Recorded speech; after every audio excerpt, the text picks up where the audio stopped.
Jadi dari sini bisa diambil kesimpulan apakah aku pinter, apakah aku legend dalam satu bidang.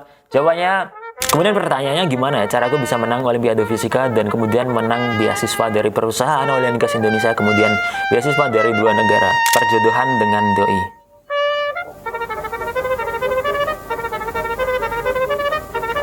Perjodohan dengan doi.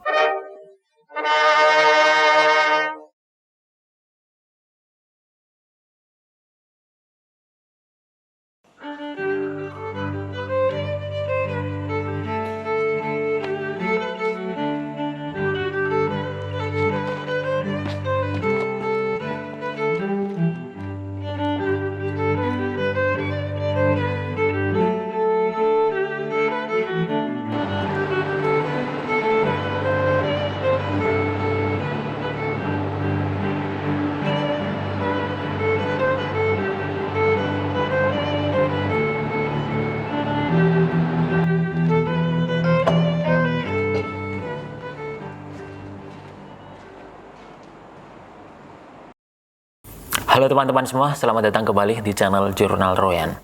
Oke, jadi beberapa hari yang lalu aku post bahwa aku sudah diterima di dua kampus di luar negeri, tepatnya di negara Republic of China, dan aku juga sudah mendapatkan tawaran paid internship sebagai professional mechanical engineer di sana.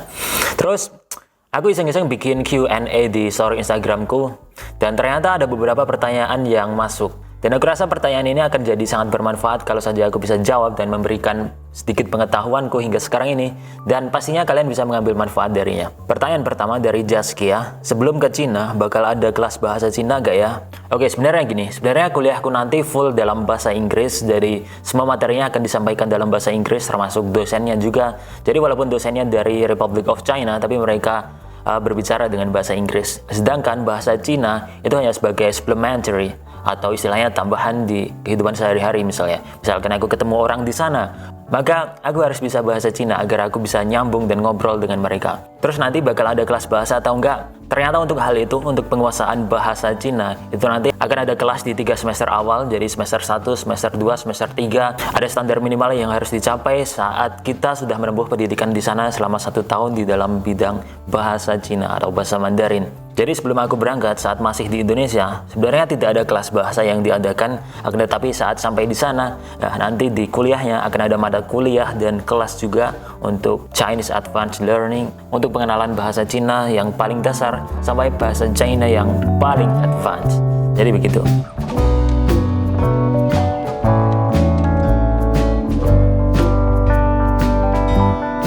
Terus pertanyaan dari Leviosa.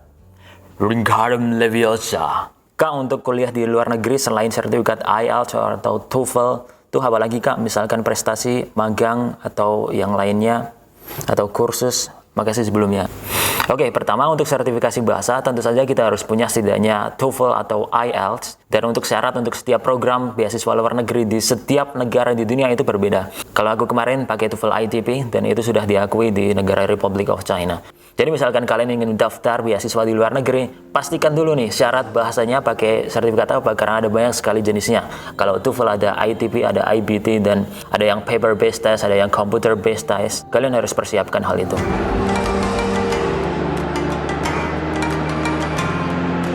Kemudian untuk prestasi dan pengalaman magang yang aku cantumkan hingga aku mendapat tawaran sebagai professional mechanical engineers, tentu saja ada beberapa yang aku masukkan dan itu sangat membantu. Ini pemikiranku aja, semoga saja benar karena ini sudah berhasil di diriku. Setiap penyelenggara beasiswa itu mencari seorang kandidat yang relevan dengan kebutuhan mereka. Dan kebetulan yang aku daftar itu di jurusan Mechanical Engineers atau dalam bahasa Indonesia itu teknik mesin, maka otomatis mereka akan mencari kandidat dengan spesifikasi dengan pengalaman yang sangat besar yang relevan dengan jurusan tersebut, dengan teknik mesin. Kalau dengan teknik pasti harus ada prestasi yang mendukung dalam bidang tersebut. Kemudian untuk prestasi magang, dan kalau saja bisa dimasukkan, oh pasti akan menjadi poin plus. Dan kebetulan dari dua hal tersebut, prestasi maupun pengalaman magang, aku ada beberapa. Dari prestasi aku memasukkan beberapa pengalamanku di Olimpiade Fisika sejak aku masih SMA. Kemudian aku juga masukkan prestasiku di masa lalu memenangkan beberapa beasiswa dari kampus di Indonesia. Dan beberapa perusahaan oil and gas di Indonesia. Kemudian untuk pengalaman magang, kebetulan selama 3 tahun terakhir ini aku masuk di program LNG Academy, dan di situ sudah mengakomodasi beberapa kegiatan magang yang sudah aku lakukan. Dan kegiatan magang yang sudah aku lakukan sebenarnya berada di salah satu perusahaan oil and gas di Kalimantan Timur, Badak LNG, dan kegiatan magang di sini sudah masuk ke dalam salah satu kurikulum kuliah yang sudah dijalani juga. Dan sampai di sini pun sebenarnya aku sudah memiliki pengalaman seperti magang di Department Maintenance di Badak LNG atau perawatan begitu, yang sudah aku lakukan di beberapa seksinya. Ada di Machinery and Heavy Equipment, kemudian ada Stationary and Equipment and Construction, dan juga semua itu sangat mendukung pengalaman magang. Kemudian untuk kuliah kepada sebelumnya, aku juga sudah ikut semacam KP Industri. Kalau dalam kampus-kampus Indonesia biasa disebut sebagai PKL atau Praktek Kerja Lapangan. Correct me if I'm wrong. Pada masa KP sebenarnya aku diterima untuk melakukan KP di salah satu perusahaan pesawat Indonesia. Ada di PT Dirgantara Indonesia, dan aku sudah ditempatkan dan mendapatkan posisi di sana. Akan tetapi karena corona tiba-tiba dibatalkan dan aku tidak jadi berangkat ke perusahaan pesawat tersebut. Dan kegiatan KP ku pada akhirnya dilakukan juga di perusahaan Badak LNG di sini di Predictive Maintenance.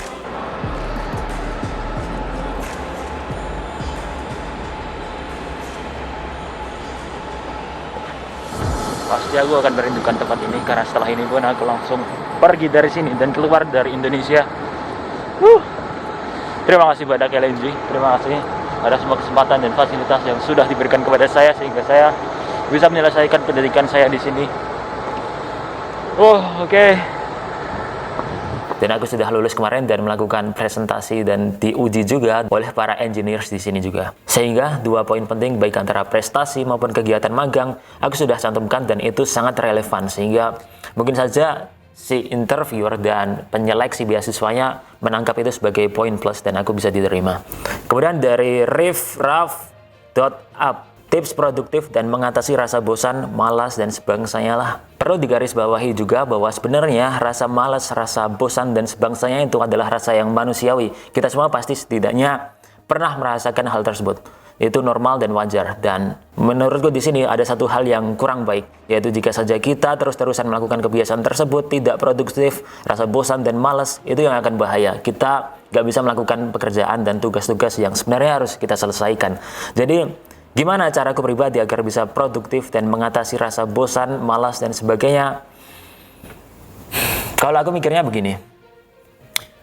Misalkan pada saat aku nggak produktif, pas aku males-malesan, ternyata orang-orang di luar sana sedang bekerja keras dalam mencapai mimpinya masing-masing. Dan aku di sini juga punya mimpi pribadiku. Dan andaikan saja aku terus malas-malesan dan aku nggak bergerak, masih santai-santai, loyo-loyo aja, pasti pada saat momen nanti akan ada persaingan, diriku pasti kalah.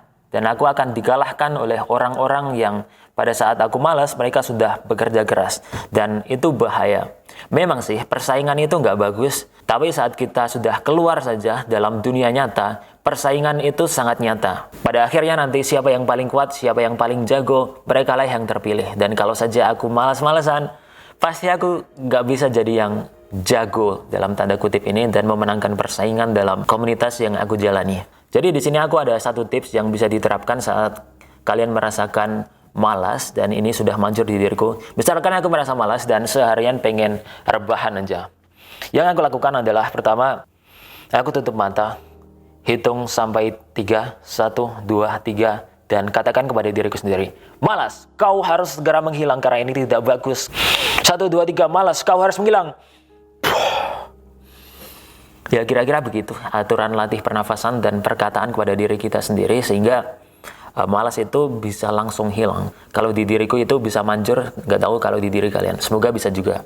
Oke. Kemudian dari Mukti Dwip, tips alamas biar bisa kuat mental, konsisten belajar, sama gak gampang bandingin diri dengan orang lain gimana? Oh, itu lengkap banget itu. Sebenarnya untuk hal tersebut ada beberapa mindset yang bisa diterapkan dan aku sudah bikin beberapa videonya dari masing-masing, baik dari kuat mental, konsisten dalam belajar, dan gimana caranya agar bisa tidak membandingkan diri dengan orang lain gimana.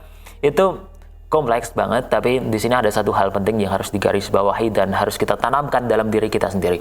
Bahwa kuat mental, konsisten dalam belajar, dan gak gampang membandingkan diri sendiri dengan orang lain. Itu udah satu paket mental yang harus kita jaga dalam diri kita masing-masing. Dan kalau saja sejak awal kita sudah punya mindset yang bagus, mindset yang jelas, maka pasti pertama mental kita bisa kuat dalam belajar, kita juga bisa konsisten, dan yang ketiga kita nggak terlalu membandingkan diri dengan orang lain.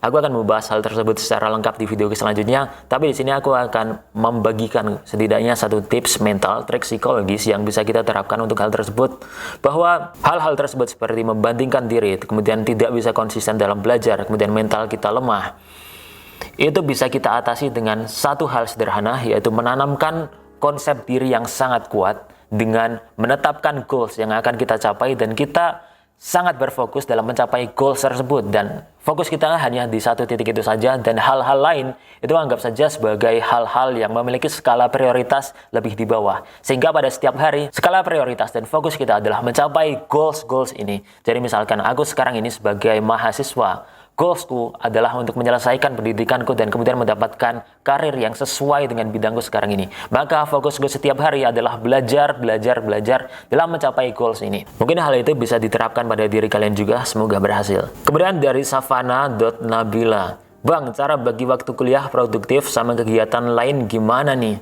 Oh begini, aku cukup banyak mendapatkan pertanyaan seperti ini. Gimana caranya ngatur waktu? Gimana cara aku bisa melakukan ini semua? Baik antara kuliah, bikin video YouTube, kemudian hal-hal di luar YouTube teknis, kemudian aku juga ada kegiatan-kegiatan lainnya di luar, hingga aku bisa post video YouTube seperti ini. Jadi gimana cara aku membagi waktunya? Pertama, kita harus menyadari bahwa satu hari itu ada 24 jam, dan biasanya aku alokasikan waktunya secara efektif dan konsisten setiap harinya. Jadi misalkan hari ini aku ada kegiatan kuliah, maka yang aku prioritaskan pertama kegiatan kuliah harus masuk di 8 jam pertama. Itu harus ditepati di setiap hari, bahwa semua hal, jadi mulai dari kegiatan ada kelas, kemudian ada tugas, sebisa mungkin diselesaikan dalam satu hari itu juga di 8 jam pertama. Kemudian setelah itu masih ada 8 jam sisanya. Biasanya aku gunakan untuk hal-hal lain seperti bertemu dengan teman, kemudian olahraga, melakukan kegiatan dan pekerjaan di rumah, hingga bikin video YouTube seperti ini. Aku biasanya lakukan di 8 jam setelah aku kuliah. Kemudian aku juga sangat bersyukur bahwa sekarang ini di jadwal setiap sekolah pasti di Sabtu maupun Minggu itu pasti libur, dan pada saat itulah aku bisa melakukan hal-hal yang aku sukai seperti menjadi tour guide misalnya pada saat aku masih ada di Jakarta. Kemudian pada hari Sabtu Minggu juga aku biasa main futsal, dan itu bisa asik banget karena aku bisa ketemu teman-teman, bisa bercanda dan ketawa-tawa di sana, dan itu menimbulkan kebahagiaan pada diriku sendiri, dan itu sangat berefek terhadap mentalku juga. Dan sebagian besar video YouTubeku dari awal sampai video ini direkam pada hari Sabtu ataupun Minggu. Jadi seperti itulah bagaimana caraku mengatur waktuku agar bisa produktif di kuliah maupun kegiatan yang lainnya. Kemudian dari GN1HT.ton, susah banget sih namanya. Tips cara untuk legend dalam satu bidang untuk anak yang otaknya slow. Oke, gini, ada satu miskonsepsi yang mungkin kalian semua dapatkan di sini. Mungkin kalian menganggap bahwa aku adalah seorang yang pintar, jenius, apalagi pintar banget dalam dunia fisika dan sains. Padahal nyatanya, aku nggak kayak gitu, bro. Aku masih ingat pada waktu itu, waktu SMA 3 tahun, tes IQ 3 kali. IQ ku cuma 105. Sedangkan rata-rata di kelas itu 110. Itu berarti IQ ku di bawah standar rata-rata teman satu kelasku. Jadi dari sini bisa diambil kesimpulan apakah aku pintar, apakah aku legend dalam satu bidang. Jawabannya bisa jadi iya, bisa jadi tidak. Kemudian pertanyaannya gimana ya cara aku bisa menang Olimpiade Fisika dan kemudian menang beasiswa dari perusahaan oil and gas Indonesia, kemudian beasiswa dari 2 negara. Sederhananya seperti ini, itu semua dari niat, tekad, dan usaha dikombinasikan dengan latihan setiap harinya dan dinaikkan setidaknya 1% setiap harinya hingga goals-goals tersebut bisa tercapai. Akan ada video lengkap pembahasan tentang hal ini, kalian bisa tonton di videoku selanjutnya. Kemudian dari RSHDRKTVN, perjodohan dengan doi.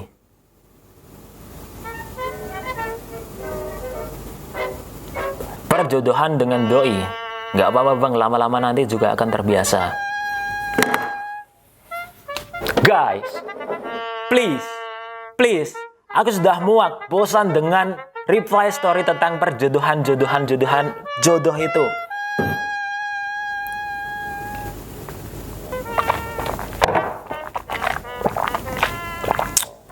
Tapi sebenarnya jodohku di mana ya?